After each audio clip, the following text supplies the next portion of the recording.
1960 భీమిలి సముద్రం చేపలు బాగా పట్టిన ఒక రోజు.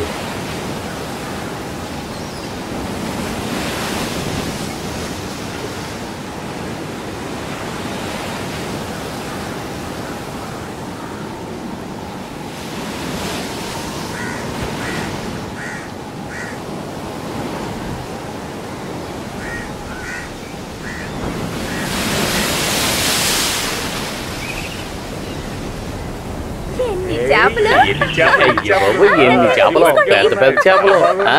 తీసుకోండి తీసుకోండి, ఈ రోజు మన అదృష్టం పండింది. తీసుకోండి తీసుకోండి, తీసుకెళ్ళండి. నీలి, నాకు అది ఇస్తావా? కావాలా? తీసుకో.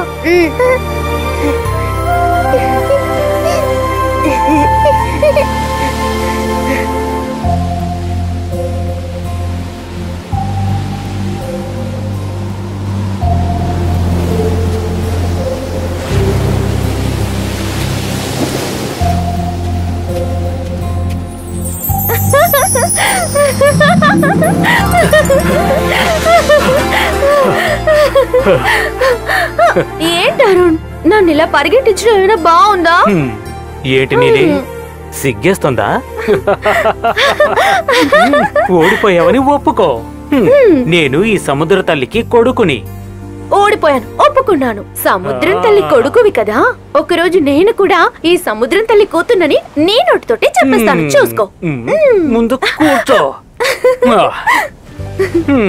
నువ్వు ఈ సముద్ర తల్లి కూతురివా? ఫీల్ అవ్వకు.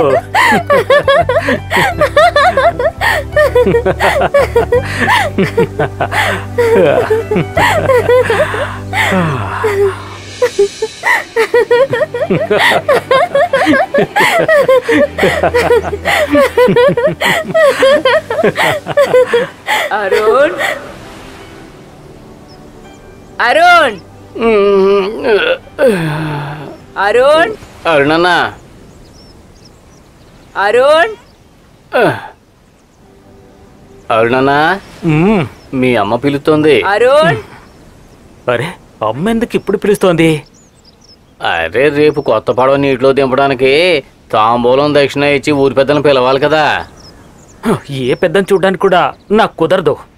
అరుణ్,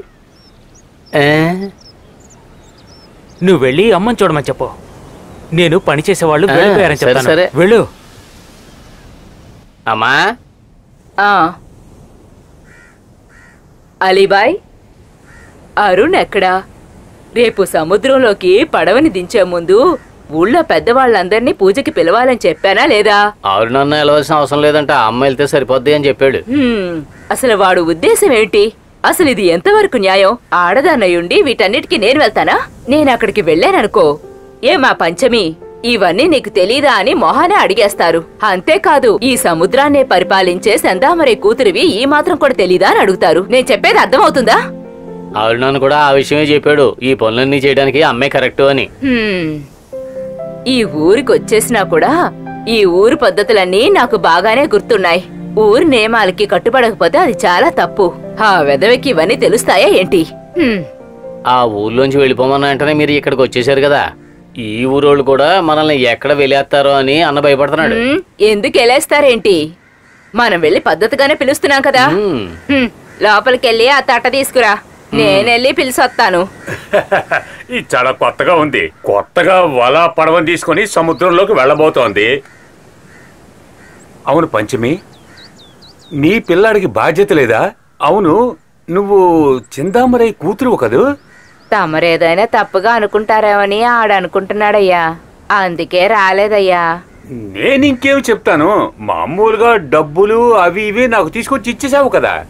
ఆ సముద్రం పక్కన చేపల వీధిలో నువ్వు గుడిసి చేసుకుంటానంటే నేనేమైనా అన్నానా? వేసుకోమని చెప్పాను కదా. తీసుకోవయ్యా. అలాగేనయ్యా.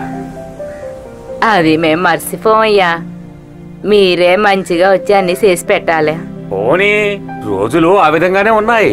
ఇలా చూడమ్మా, నీ కొడుకు కొత్తగా సముద్రంలోకి వేటకు వెళ్తే నేను మాత్రం వచ్చి ఏం చేయగలను? సరే సరే, నేను వస్తాను. ఏదైతేనే నీ పడవని మన ఊరు సముద్రంలోనే వదులుతున్నావు కదా. మీ ఆశీస్సులు కావాలయ్యా. సరేలే అమ్మా.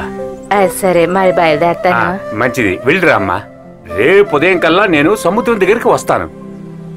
త్వరగా పడవ వదలమని చెప్పబోయా, టైం అవుతోంది.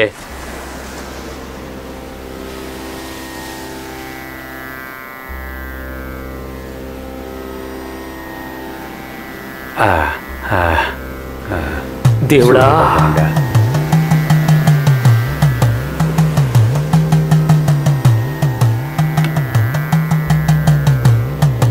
సముద్రం తల్లి జాగ్రత్తగా చూసుకో అమ్మా. పంచమి, దీన్ని నీ కొడుక్కి. అమ్మా తల్లి, ఇదిగో బాబు.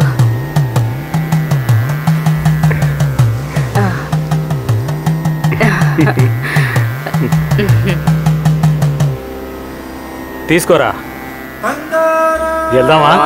తోయండ్రా.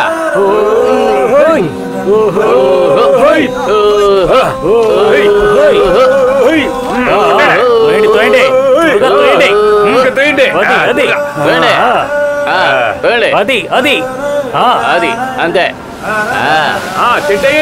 తిట్టేయండి.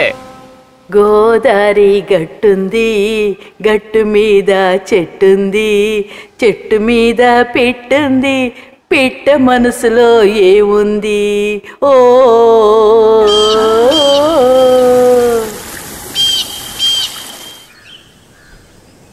ఏదోటి దొరుకుతుంది, రండి వెళ్దాం. చాలా తక్కువగా ఉన్నాయి. ఏమే పంచమి, మీ అబ్బాయి ఇంటికి రాగానే తూర్పు నుంచి వచ్చే వాళ్ళకి కొంచెం చేపలేమని చెప్తావా నీ కొడుకుతోటి? అందులో ఏంటి అనుమానం? నువ్వు చేపలు అమ్మటానికి వెళ్ళిందానివేగా. అవన్నీ నేను చెప్పకపోయినా నా కొడుకు చూసుకుంటాడు. నువ్వు చెప్పకుండా ఉంటావా ఏంటి? వీళ్ళ అమ్ముందే రాజేశ్వరి, ఆవిడ కూడా వ్యాపారం చేస్తూ తిరిగేది కదా. ఆ విషయం ఇప్పటికీ నా కళ్ళ ముందే ఉంది. నీకు గుర్తుందా పంచమి? లేకుండా ఉంటుందా ఏంటి? ఇప్పుడు దానికి ఏంటి అంత తొందర? ఈవిడికి నచ్చలేదని నేను చెప్పకుండా ఉండగలనా ఏంటి? నాకు పెళ్ళయ్యి ఈ ఊరికి రాకముందే వీళ్ళమ్మ నేను ఇద్దరం కలిసి తూర్పున చేపలు అమ్ముకునేవాళ్ళం. ఆ తర్వాతే కదా వీళ్ళ నాన్న పెద్ద పడవ కొని గొప్ప ధనవంతుడయ్యాడు. వీళ్ళ అక్కుందే అదే పార్వతి, వాళ్ళ అబ్బాయే అరుణ్. ఊరుకుంటారా? మీరు వ్యాపారానికి వెళ్ళటానికి చేపలు సరిపోతాయి కదా, దానికి ఎందుకు ఇన్ని మాటలు మాట్లాడతారు? నేనేమన్నానని అంత కోపం వచ్చింది? దానికి నచ్చకపోతే నాకేంటి? కొత్తగా పడవ కొంది కదా పొగరు. ఈ వ్యాపారంలో నేను ఎంతమందిని చూసాను.